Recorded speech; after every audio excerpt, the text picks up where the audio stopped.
Others were already repulsive to me, and now I was repulsive even to myself. Continuing my theme of reading lots of Nihon Bungaku, I've just read Kokoro by Natsume Soseki. So it's a very short book, but like 234 pages, but there are 110 chapters, which if you do the math is just like 2 pages per chapter basically. So it kind of felt longer because usually when you're reading, you're like, oh, I'll read one more chapter, and that would kind of make you read more so that you would finish the book earlier. But with this one, I'll read one more chapter, and it's just like 2 pages. So each, like, it just kind of took longer to read in that way. It's split into 3 sections, but really it's kind of split in two. One is the story, and the other is the story within the story. The sort of main story takes place in Taisho era Japan, like 1910, 1912 ish. It follows this guy who meets another guy. And the second half of the novel, those are the first 2 parts, is that POV from this guy telling the story in the first person. And the second, those are the first 2 sections of the book. The third section of the book follows the story of this guy that he meets. So it's the first person POV of that guy telling that other character the story. So it's like a narrative within a narrative. When it ends, it doesn't sort of jump back to the first narrative. It just ends. It's just interesting. It makes it feel like there's sort of 2 distinct parts to this book. The author, Natsume Soseki, is telling us this story, and then within that story, his character is being told a story by a different character from a Marxist perspective and a feminist perspective. All kinds of problems with this book, but I think you just have to take it as sort of a story set in a time period, not just set in a time period, written in a time period. I don't think you can hold authors and writers and artists responsible for being a product of their time. I think what you can hold responsible is that society itself. So you can't judge an author for writing sort of sexist and misogynistic themes in a sexist and misogynistic society. You can't blame that author, but I think you can blame that society and want to be different from and better than that society. That society being Taisho era Japan or Meiji era Japan. Anyway, so yes, the author is a super rich person, and his characters are super rich people who never have to work, and they sort of, oh no, what should I do? Oh, I don't need money, but I'm kind of bored with myself. What should I do? Oh, I should get work just to do something. That sort of thing is kind of like irritating. And it's a treatment of women in this book. Like, women barely have any voice or any agency at all in this book. And the characters' thoughts and opinions on women are very, very outdated and very ignorant of women's experiences. Anyways, but like I said, just when you're reading something from a society like Meiji era Japan, that's kind of what you can expect. Not that it makes it okay, but again, I don't think you should blame the author for writing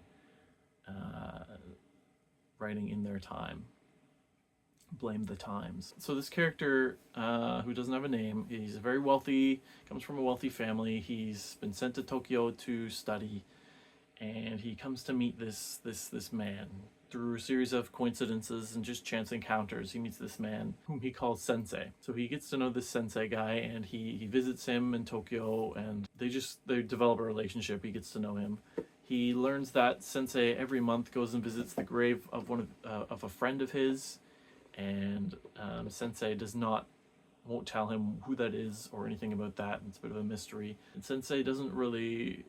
He seems kind of aloof and cut off from society. The main character's kind of trying to figure out what's the deal with Sensei. What's, like, something happened in his past? Like, why is he the way he is? Sensei tells him, I'll tell you at some point, but when the time's right, not right now.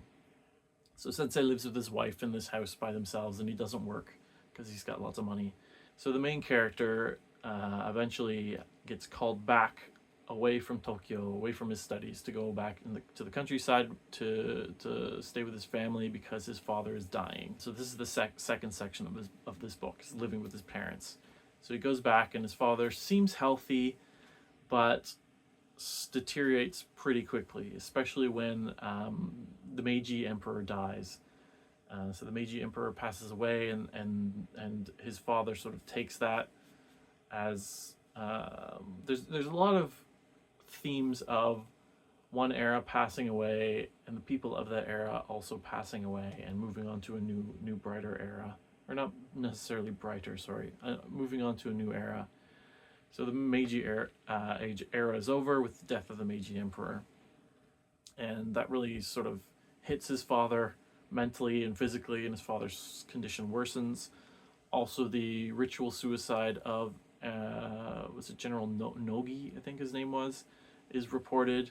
He was a general that fought for Meiji and wanted to commit suicide because of his failings, but was refused.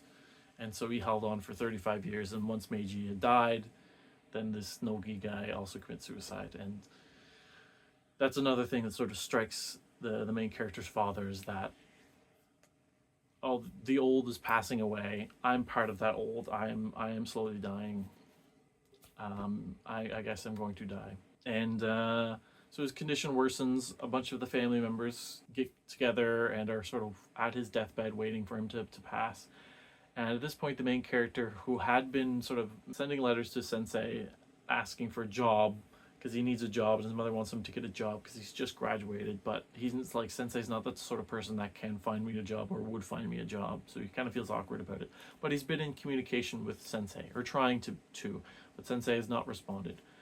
Sensei responds at this point when the father's condition worsens and says, "You have to come back to Tokyo, we need to talk." And the guy's like, "I can't, my father's like on his deathbed, I really can't." And so Sensei responds, "Okay, I understand, you don't have to come," and sends him this huge packet, this letter that's like a thick letter of like many pages, very big letter. And the guy sort of doesn't really pay attention to it because his father's dying, so he just kind of like glances through it. And at one point he sees near the end of it something like, "By the time you're reading this, I will have died. I'll be dead," or something like that. And he's like, that really throws him. Despite the fact that his father's going to die any day now, he rushes out, gets on a train, and goes to Tokyo to try and, I don't know, figure out what happened to Sensei, to maybe in the hope that Sensei's still alive and he can stop him from dying. And on this train, he sits down and he actually takes the time to read through this full letter. And that full letter is the third section, which is basically the second half of the book, in which it is all Sensei POV. So it is just the letter Sensei has written to this other main character. And so we get Sensei's backstory. He, again, was from a very, very wealthy family. His parents died when he was a teenager. His uncle stepped in to manage their estates, and Sensei was okay with that. He went off to Tokyo to study, but eventually it's revealed that his uncle was cheating him and was sort of stealing from his inheritance and using it to prop up his own failing businesses. And so from that point on, Sensei really began to distrust anyone and everyone, and sort of lost faith in humanity. So he cut off all ties with his family and moved full-time to Tokyo to continue his studies. He was looking for a place to live and found this widow and her daughter who were looking for a tenant. So he sets up with them, and he kind of falls in love with the daughter, although he does not tell anyone. He keeps it to himself, but he's in love with the daughter. Then he introduces his friend Kay. So his friend Kay was from a monastic family who lived in a temple, but he was adopted by this other family who were doctors, and they sent him off to Tokyo to become a doctor. But he did not, instead of studying to be a doctor, he studied philosophy and religion, and wanted to sort of follow the path of his birth parents and become a sort of Buddhist monk. And so he's very ascetic. He wants to sort of deny the flesh to raise up the spirit, and He's very smart, he's very physically imposing, he's sort of better than Sensei in every possible way. But because he's going against the will of his adopted parents, he's been cut off, he's been disowned, so he needs a place to stay. So Kei comes to live with Sensei, and Sensei has to sort of convince the widow and her daughter to let Kei stay. They don't really want another tenant, but he convinces them, let my friend stay with us. So he does. However, that's when the problem starts, because Kei and the daughter start seeming to be very close to each other, and Sensei gets an insane amount of jealousy. So Sensei's always thinking about the daughter, always thinking about the Kei. He's thinking about what are they doing, what are they up to, how does he feel for her, how does she feel for him. He's just consumed with these horrible dark feelings of jealousy, which I think are very well written. Like it feels very realistic, very believable, and so eventually Kei and Sensei are out by themselves, and Kei just blurts out to Sensei, "Look, I'm in love with this daughter. I have to tell someone," and that just like I can't even describe the author describes it very well how this affects a Sensei. Like his worst nightmares come true. And so he slowly begins to be a very, very bad friend. Because he loves the daughter, he sort of throws Kei's words back at him that he had said previously about denying the flesh and denying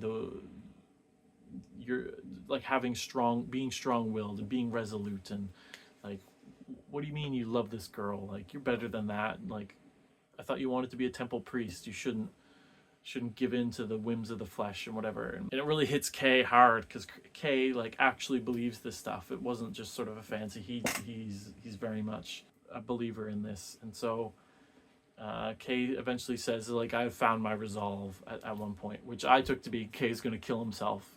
But Sensei takes it as, oh no, he's going to admit to the family that he loves the daughter and asks for the daughter's hand in marriage.